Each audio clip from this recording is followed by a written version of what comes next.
Tanak third with Greensmith.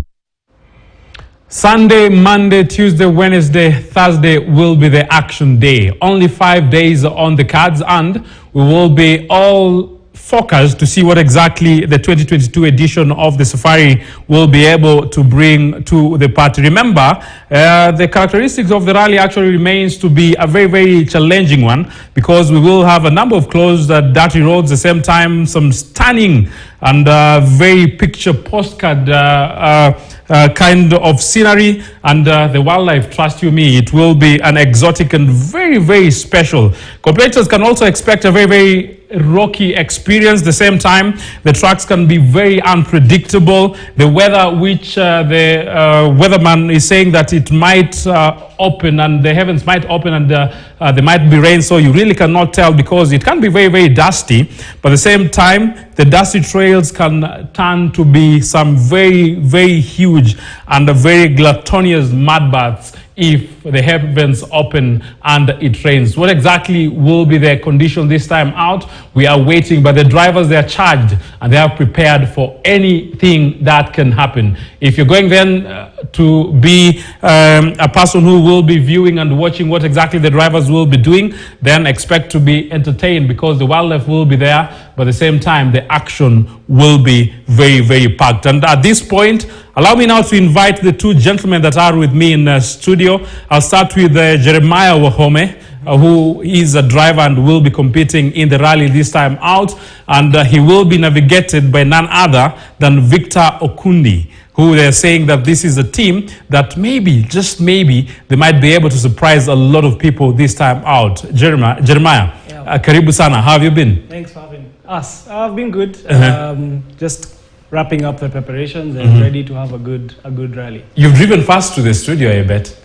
Yeah, we had a few other engagements, so we were beating time. Victor, how has the journey been? I know we're just counting days. Are we nervous? Are we confident? Are we optimistic? What is a kind of mind frame that we are in at this particular time? There's nervousness, definitely, because a lot of preparation has gone into coming together with the team, and of the team coming together. So nervousness, because you remember details and all these last-minute things, changes here and there. So yeah, there's a bit of nervousness, and then the expectations of the whole world putting their eyes on Kenya.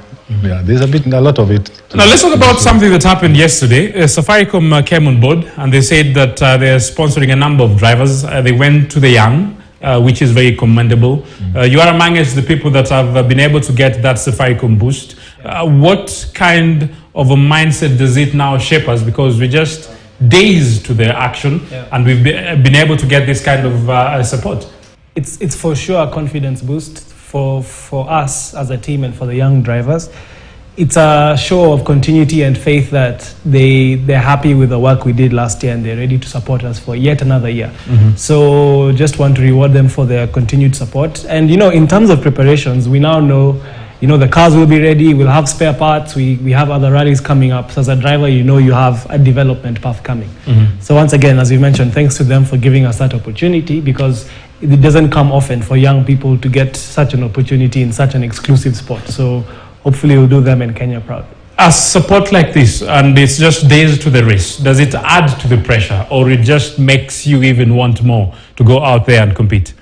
I think the pressure is always there, but that's sports. At the end of the day, the eyeballs are still the same. And if not even so much for other people, we also want to do well for ourselves. We want to improve as drivers. Myself, I want to improve as a driver, but just learning how to, cope with the pressure, that's part of the sport, the mental game, but also enjoying it at the same time. So it's a nice balance, but, it comes with the sport, so we can't expect there not to be expectations and pressure, but we'll handle it well.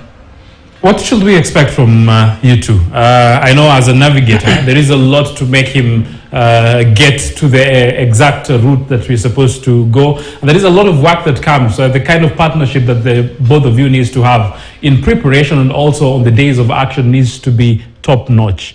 What exactly should we expect from the two of you going into this championship?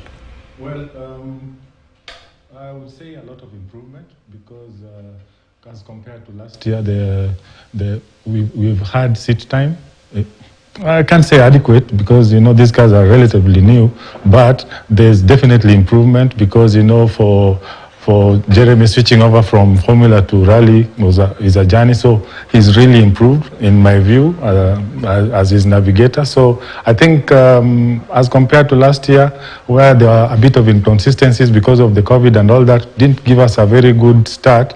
So this year it should be much, much better. Mm-hmm. Yes. Are there some positives that maybe we'll say we've been able to pick from 2021? And now we're going to 2022, which is a different calendar altogether. But looking back, maybe you will say, we did these mistakes or we did something positive, and from it we're building up because those are some of the thresholds we're going to utilize as we compete this time out, Jeremiah. Yeah, definitely. One thing we always do is we'll have a small debrief afterwards. So I like to note down what worked well, let's say in terms of the notes, how I want my notes read out to me, at what speed, how many corners ahead. And we also note down our weaknesses. Like in some rallies, maybe I'm braking too early, I'm not carrying enough speed, or sometimes you can even overdrive and be too quick. So there's always, like, whether you can call it a SWOT analysis in racing, so just to see what works, because it's a very fairly, as you said, it's a fairly new relationship. Mm-hmm. So just seeing what works, keep it, what doesn't work, ditch it, and look for improvements all the time. Day one is always a very competitive day. And because a lot of drivers, I know at KICC, the fans are there. It's a spectacular moment. The Kenyans will be eager just to push you guys and to make you go to the first stage, which is always a very, very sweet stage, I will say, at Kasarani.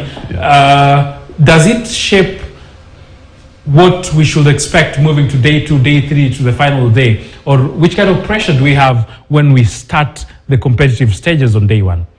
Well, day one, everybody is usually cold, so to speak. In any sport, you want to warm up and all that. So we're usually given an opportunity to do the section shakedown. Yeah. We do a shakedown, which is like a profile of how the rally will be. But now Kasarani has the uniqueness of having a twin track.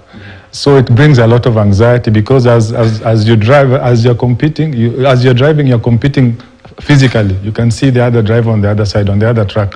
Though as the navigator, I would honestly say I don't see them anyway. But the pressure is there because the fans have the expectations, and at some point you can even hear the cheers when you're in the car. So kind of it sets the tempo of how the rest of the event will be. And does that give you pressure as a driver? First of all, seeing the two tracks, you're seeing the other driver who's racing just besides you. Sometimes you might be, the bends might make you think you are behind, but you're in front and all that. So it's a nerve-wracking extravaganza for the fans, but for the driver and driver's perspective, what is always a frame of mind? Yeah, of course, for the fans, it's fun seeing the guys racing together. For me as a driver, I think, it's a very small section, 5 kilometers out of, I don't even know how many we're doing this year, but let's just safely say 800, including transport. Mm-hmm. It's a very small segment. So for me, the sensible approach, even last year, was, it's very easy to get carried away with the fans and you want to put on a good show and be ahead of the driver. But, if you lose it on day one, that's the 3 other days gone. Mm-hmm. So it's just about keeping a level head, because even if the guy beside you beats you, there's still so many days in Naivasha to come. So, of course, it's that balance, as we said, knowing how much to push it, driving within your limits, because you still want to have fun and be relaxed, but you want to be sensible enough to not do anything that will compromise the whole rally. So last year, that was my first stage. It was very nerve-wracking. I even forgot to put on my anti-lag, my most powerful setting. So after we finished, I was like, whew, and then I looked, I'm like, we weren't even in the powerful setting. So hopefully this year will be more relaxed and we'll have a good time. Do you prepare yourself? So I know it's a very big team because there is a lot of people who make you guys go into that car knowing that the mechanics have done their stuff, the team manager has made the team be, and everybody who is involved in making this process become a good process has done their part. But just before you go and start driving, what are the basics that you do? What are some of the things that you need to do that at least even you as a driver, you will know that you're very comfortable and easy, and you won't forget to put that power thing on and go out there in the best of mind frame? Like now we've established a routine where, you know, at 30 seconds, I'll put the handbrake, and then 20 seconds, I'll put the power on. 10 seconds, I'll put, okay, we have a launch button to give us more power. 5 seconds, I'll put the car in gear. So if the more consistently I do that, then I don't forget. But he always reminds me. I know some people have notes, do not forget. But as you're also saying with the team, you see, that enables us, all their hard work, efforts, and getting the car in the right condition. We shouldn't be worrying, is the car okay? We just have to have total belief that they've gotten the car okay, so that we can completely focus on the job at hand. So we're not thinking, was that tire put properly, or does that front tire have a wheel nut loose or something? We just focus on their driving, trusting that they've done a good job, which has always been the case. So a big thanks to them as well. A driver and the navigator, the level of chemistry, how often or how many hours are you guys together, apart from racing? Or is just race day and the days that you're practicing? Or what exactly? Because I know the chemistry will always play a part, the way you two understand each other. And not only while driving, but on a normal day, we'll be able to at least make you guys tick while driving together, and also you doing the navigation work. Well, okay, for us, we ticked off on the first conversation, and that made it easier for us to be able to work as a team. But we spend a lot of time together, like prior to the event, deliberately. Though we keep on communicating, you know, with the with the COVID coming in and all that, made it easier for guys to start getting used to video calls and all that. So we would talk and find out how each one of us is doing, what we are doing and all that, and just update each other, keep each other in the loop as a crew. That is before we even talk about the rest of the team. So as a crew, it's very important that chemistry between the driver and co-driver is very important, because at some point in time, I would read a note and find like maybe it's lifted off. So maybe the car has a problem and I don't know, because I'm concentrating on the note. So that chemistry is what will inform me that is it okay? Is everything fine? So with the intercom, I would ask him, are you good? Then so that chemistry it has to be top notch. You know, at some point, even me swallowing saliva in the middle of notes will make him make a mistake. And will change the result. So the chemistry has to be at some impossible level. It's close to a marriage, but with no rings. They're not married though.